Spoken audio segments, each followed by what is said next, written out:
Alright, we are less than 1 month away from training camp at this point, and for the Lakers, who did make a few new additions to their team, 3 of which are expected and pretty much guaranteed to be in the rotation, including DeAndre Ayton, Marcus Smart, and Jake Laravia, I think they have a few potential training camp battles here. I mean, we've talked about a few of them already, ones that include their new additions and ones that don't even include them. Potential battles like Gabe Vincent and Dalton Knecht, maybe even Gabe Vincent and Marcus Smart, something like Maxi Kleber and Jackson Hayes, but one we haven't talked about yet might include Jake Laravia and Jared Vanderbilt. After all, they're the only combo forwards off the bench for the team, or at least who I think will be their bench unit. I mean, I don't really expect a big change to their starting lineup, one that will obviously include DeAndre Ayton being over Jackson Hayes, but apart from that, I don't expect Jake Laravia to climb in there, at least not yet. I'm not sure that Marcus Smart will get it. I think they'll probably go with the 5-man combination of Luka Doncic, Austin Reeves, Rui Hachimura, LeBron James, and DeAndre Ayton, which will then kind of make a battle for the guys off the bench. Like I said, potentially between guys like Marcus Smart and Gabe Vincent, maybe even those two with Dalton Knecht added in, between Maxi Kleber and Jackson Hayes, and in my opinion, between Jake Laravia and Jared Vanderbilt, and that's the one we're going to focus on today. After all, they're very different players and 2 guys that may be the most to offer in regard to combo forwards and wing defense. After Hachimura, they're probably going to be fighting for the bulk of the minutes at that spot, kind of that 3 spot or maybe the power forward spot when LeBron's on the bench. But with LeBron playing roughly 33 to 35 minutes per game, they're going to be fighting for that 3 spot, with Hachimura spending 15 to 20 minutes per game on the bench, as compared to LeBron only spending 8 to maybe 15 per game at most on the bench compared to Hachimura. So with that in mind here, I think there will be a competition between them, fighting for that leftover playing time, fighting to prove who can fill the role the best on their team, who JJ Redick trusts the most and turns to more often, and simply who will get the bulk of the playing time and fill the bigger, more important role for their team. So we're going to talk about exactly that, what these two have to show and maybe improve from last season to get to that point, who can become more consistent for their team, what Redick is likely looking for from them, and with that individual role in particular, we're going to talk about that and try to break it all down here.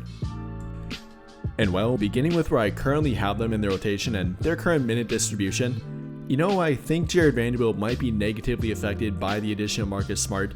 2 guys that aren't great 3-point shooters and therefore might not be able to share the court that much, especially now with a Jackson Hayes or DeAndre Ayton who also is a non-3-point shooter. That might negatively affect Jared Vanderbilt. So at this point, I currently do have Laravia getting more playing time, roughly between 18 to 22 minutes per game to start out with, compared to Vanderbilt being around 15 to 18 or maybe 15 to 20. Not a whole lot less, but I think to start out with, that might be what JJ Redick does go with. Laravia being a bit more versatile, being a bit better for a combination of lineups rather than Vanderbilt, who's a bit more limited. Really can't spend time on the court with 2 other non or below average 3-point shooters. So that may and likely will negatively affect him, and to get more playing time than that, he's kind of proved that it's not true. Which for himself will come down to 3-point shooting. Or I guess maybe if Marcus Smart can prove that he can be a better 3-point shooter than we think, better than his career average of under 34%, then maybe that could help Vanderbilt indirectly, but Vanderbilt's obviously got to help himself out here too. Last season shooting only 28% from the 3-point line, only being a 28.8% career 3-point shooter, gotta be a little bit better than that, gotta prove to be a non-liability on offense in general, even apart from 3-point shooting. Gotta be a better passer, gotta be a better backdoor cutter, making better timely backdoor cuts, knowing where to be in their offense and knowing when to move within their offense. That's something he actually declined in last season, rather than improving in. And well, maybe with another year under his belt within JJ Redick's offense and within their new system might help him, but he's gotta show it pretty quickly. If he does hope to win the battle between himself and Jake Laravia, getting more playing time than Laravia, it will come down to offense here for Jared Vanderbilt. Again, not simply 3-point shooting, but doing the little things in their offense, knowing where to be and when to move on the court. That's gotta be the basic thing that Vanderbilt can do and does show improvement in too. I don't really have a points per game projection for him, don't really have a barometer for him that I think he needs to hit. I guess I kind of have a 3-point percentage one for him, gotta be at least above 30%. Ideally he'd be right around 37% from the corner, which he actually was at last season, simply not taking very many of them per game, attempting under 1 3-point shot in general, taking under 0.5 3-point shots from the corner per game. I'd like to see him maintain that percentage while taking over 1 per game. That would be ideal for Jared Vanderbilt and make him a non-liability on offense for their team at that point. However, don't get it twisted, I'm not saying that he has to be Jake Laravia offensively. I'm not saying that Laravia has to be Vanderbilt on defense. I think they simply have to show improvement on both of their current flaws, which for Laravia is being consistent defense, and for Vanderbilt being more consistent offensively. The guy that can do a better job at that and show more improvement and quick improvement will likely get the bulk of the playing time. Though, while I will say that Jake Laravia is currently projected to get more playing time than Jared Vanderbilt, albeit not that much more, I will say that he has a lower floor in the rotation than Vanderbilt.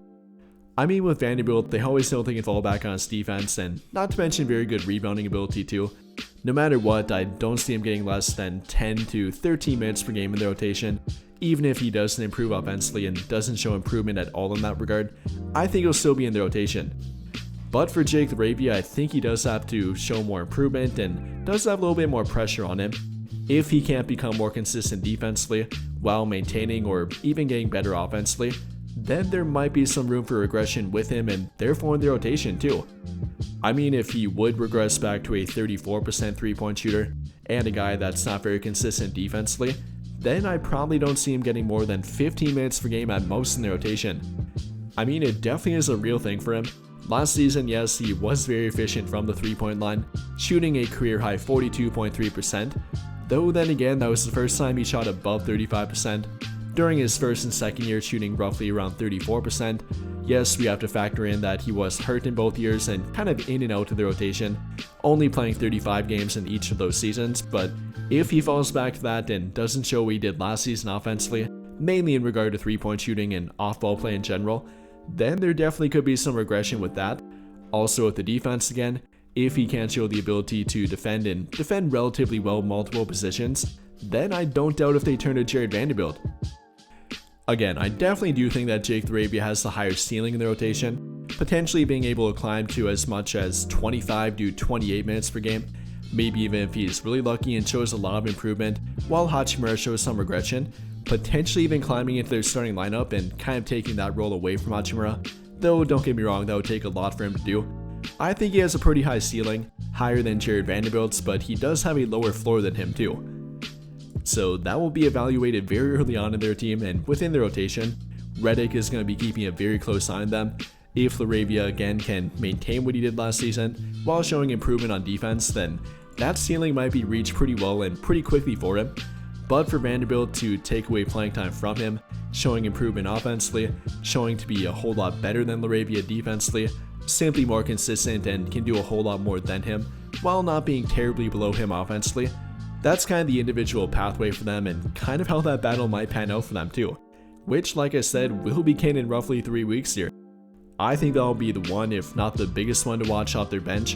You know, again, maybe between Marcus Smart and Gabe Vincent, but if we're talking about the bulk of the playing time at their most needed position, they're currently their weakest one in my opinion, that being the combo forward spot off the bench and a guy that can actually fill a two-way role for them. I mean, that's something they don't have much of in my opinion. Two-way ability, 3-and-D ability, whatever you want to call it and whatever you want to point to with it, that's something they're currently lacking. So if Jake Laravia can do that for them, then I think they definitely will turn to him a lot, potentially becoming their 6th man off the bench even, or maybe down the line again, potentially taking his starting spot away from somebody. That's kind of the ceiling for him, compared to Vanderbilt having a ceiling of simply getting about 5 to 8 minutes per game more of playing time, compared to 15, maybe 20 to 23 per game. You know, I think he's probably not a big option for their starting lineup. I definitely wouldn't be opposed to it, but the ceiling for him is lower than Jake Laravia in my opinion, though his floor is definitely higher than Jake Laravia's too. So in my opinion, that's kind of what to watch with them. The improvement that they both need to show, the consistency they either need to maintain or get better at on either end of the floor, which is very different for them. Two very different players here, so it's a little bit hard to compare them. But if you kind of think about it and what they have to show improvement in, that's their pathway to playing time and the pathway for them getting more playing time compared to the other one in their rotation. But even apart from that, and not talking about it from a skill set standpoint or even what they have to show improvement in, I think we gotta mention the fact that they obviously have to stay healthy too. We're talking about two guys that have had their own fair share of injuries lately. Laravia playing a career-high 66 games last season, but like I referred to, only played 35 during the 23-24 NBA season, also only playing 35 during the 22-23 NBA season, so he can't regress back to that point. Gotta play at least above 50 games. Likewise for Vanderbilt, only playing 36 last season, 29 during the 23-24 NBA season. He's got to get back to playing roughly 60 to 78 games like he did from 2020 to 2023. He's got to get back to doing that. If one of them can't stay healthy, then obviously the playing time will go to the other one. That will give them the opportunity to run away with that playing time and grab the bigger role within the rotation. So first and foremost, they gotta stay healthy here too. But with all of that being said, what do you guys think? How do you feel about a potential training camp battle and simply a rotation battle between Jake Laravia and Vanderbilt? What do you think it will come down to? What do you think that JJ Redick will be looking for from them, both in regard to pinning them against each other and simply from an individual standpoint?